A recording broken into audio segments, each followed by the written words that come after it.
자, 이어서 바로 오늘의 작전주 보도록 할 텐데요. 오늘의 작전주는 앞서 잠깐 이야기했죠. 지금 이스라엘과 레바논 하마스 간의 중동 분쟁, 이걸로도 좀 어필을 좀 하고 있고요. 또 하나, 이 회사가 돈을 굉장히 많이 버는 게 구리입니다. 근데 구리로도 또 수혜를 보고 있는, 여러분도 이제는 많이 익숙하실 것 같은데요. 풍산, 오늘의 작전주로 골라봤습니다.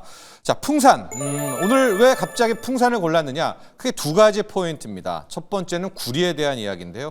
미국 금리 인하하고 또 중국이 경기 부양한다라고 하니까 우리가 구리를, 경기를 가장 먼저 선행한다고 해서 닥터 쿠퍼, 구리 박사 이렇게 부르지 않습니까? 구리 가격이 실제 이 금리 인하와 중국 경기 부양으로 반등이 나왔거든요. 그래서 구리 가격이 다시 본격 반등한다면 풍산이다라고 볼 수가 있겠고요.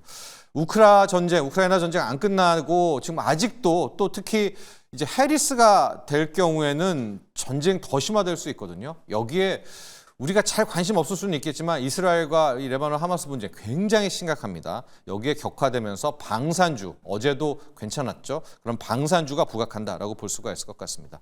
자, 그래서 숨은 구리 수혜주, 중국 관련주로 어제 화장품들 많이 올랐는데 풍산도 빼놓을 수 없겠다. 그리고 K방산의 숨은 알짜주, 뭐 만드느냐? 포탄 만듭니다. 포탄 폭약의 풍산, 이렇게 오늘 결정을 해봤습니다. 자, 회사 소개를 짧게 좀 해드리면 2006년에 이제 풍산 홀딩스에서부터 이제 인적 분할을 해가지고 두 가지 회사가 됐다라고 이제 볼 수가 있을 것 같고요.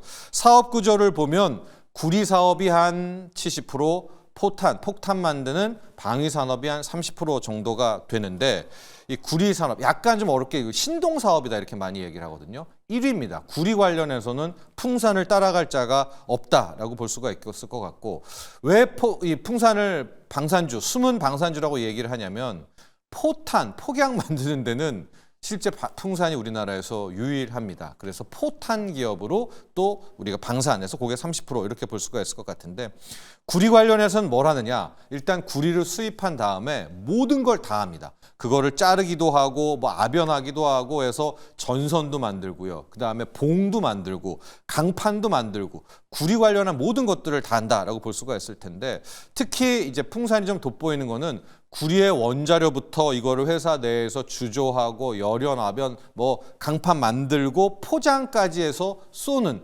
전공정을 하고 있기 때문에 국내 1위의 구리 기업이다라고 이제 알려져 있고요. 두 번째, 방위 산업, 이 방산으로는 계속 말씀드리죠. 이제 풍산은 포탄이다. 풍산은 포탄이다. 다 만듭니다. 소구경, 대구경, 탄약 만들고요.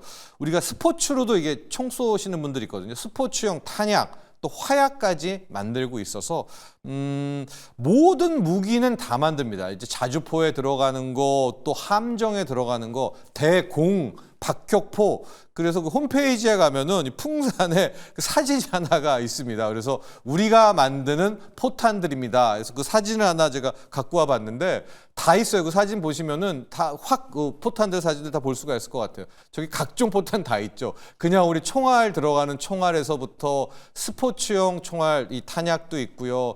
대공포, 자주포 라인들 다 있는 저 모든 풍산이 다양한 만드는 포탄들이 있다. 실제 2분기에 역대급 실적이 나왔습니다. 매출은 1조 2천억에 영업이익이 정말 깜짝 오브 더 깜짝이었는데요. 1,600억이 나왔는데 이게 전년비 한 3배가 늘어나게 된 거였었습니다. 우리가 2분기는 4월, 5월, 6월인데요. 이때를 놓고 보면 구리 가격이 톤당 $10,000 넘으면서 정점 찍었고, 포탄이 없어서 못 팝니다. 우크라이나 때문에. 그래서 이것 때문에 깜짝 실적이 나왔는데, 자, 근데 막상 풍산을 들고 있는 분들은 오히려 2분기 실적 그 언저리부터 주가가 굉장한 조정을 받았거든요. 그래서 이게 뭐야 하실 텐데, 크게 두 가지 이유 때문에 풍산의 주가가 단기 조정을 보였습니다. 첫 번째가 이 톤당 $10,000을 넘었던 구리 가격이 갑자기 미국의 경기 침체, 경기 둔화 나오면서 무자비하게 급락을 합니다. 그러니까 구리 가격이 빠르게 떨어지니까, 앞서 이 풍산이라는 데는 구리 가격, 폭탄 두 개잖아요. 구리 가격 떨어지면서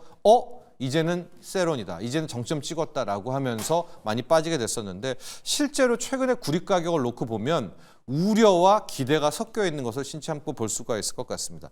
최근 1년간 이 구리 가격의 추이를 한번 쭉 차트로 좀 마련해 봤는데, $10,000가 넘어요. 톤당 $10,000가 사상 최고가를 찍게 되면서 5월에 좋다 하다가 쭉 떨어지는 거 보이시죠? 6월, 7월, 8월 여름에 떨어지다가 여기까지는 주가 급락의 단기 급락의 이유인데 맨 끝쪽을 보십시오. 지금 미국 금리 인하 나오고 어제 중국 경기 부양 나온다고 하면서 다시 9,600달러 선까지 톤당 올라왔고요. 어제 그제 리포트들 보시면 뭐 바클레이즈도 그렇고 다시 한 번 더 이 톤당 10,000달러를 넘을 것이다. 구리 가격 오르면 다시 한번 풍산의 주가 반등. 이건 거의 공식적으로 갑니다. 풍산이랑 볼 수가 있을 것 같습니다. 또 미국 금리 인하 중기 경기 부양의 이제 수혜가 더해지고 있어서 또 여기에 지금 우리 원달러 환율은 아니지만 달러 약세 나오고 있거든요. 이거는 원자재 가격 상승이다. 이렇게 볼 수가 있겠고 두 번째 6, 7, 8월에 주가가 많이 빠졌던 것이 대선 리스크입니다. 무슨 대선 리스크 하시겠지만 트럼프가 당선될 경우에 가장 먼저 끝날 전쟁이 러시아 우크라이나 전쟁이잖아요. 트럼프는 이제 러시아에게 우크라이나를 이제 넘길 그럴 생각이 있어서 실질적으로 우크라이나 전쟁 끝나면은 모든 재료 끝나는 거 아니야? 방산주들 흔들렸었지 않습니까? 그런데 아직은 모르는 것이고 해리스가 될지 또 하나 트럼프가 된다라고 하면 무기에 대한 뭐 수요는 어떻게 될지 모른다 뭐 이렇게 얘기 나오지만 그렇지가 않아요. 이제 각국이 글로벌 자주국방, 이제 이름도 나왔는데 자기 국방은 자기가 챙겨야 되기 때문에 오히려 방산주들을 무기는 더 많이 팔리겠고 특히 무기만 사면 훈련해야 되잖아요. 훈련하면 뭐가 필요합니까? 포탄과 탄약이 들어가고 있어서 실제 풍산이 오히려 더 매력적이다라는 무기 전문가들도 많이 있습니다. 이런 얘기 있죠. K9 자주포 우리나라 뭐 수출했다 뭐 뉴스 나올 때마다 실질적인 수혜는 풍산이다. 왜냐하면 자주포는 얘입니다. 한 번 팔잖아요. 근데 훈련은 계속해야 되잖아요. 그래서 자주포는 한 번 팔지만 포탄과 화약은 계속 필요하다. 그래서 이제 풍산의 매력이 어필하고 있고요. 지금 뭐 중동 리스크가 함께 있습니다. 여러분 글로벌 탄약 부족 현상이 더 많이 심화될 거라는 걸 기억하시면 될 것 같고요. 방위산업의 마진율이 제가 어제 체크해봤더니 28%입니다. 제조업에서는 나올 수 없는 꿈의 영업이익률 30%의 마진율을 보이고 있는 게 방위산업, 방산주라는 것도 기억하시면 좋을 것 같습니다. 자, 두 가지입니다. 구리 가격과 글로벌 탄약 두 개라면 또 오늘의 작전주로 풍산 한번 주목해 보시면 좋을 것 같습니다. 여기까지 하죠.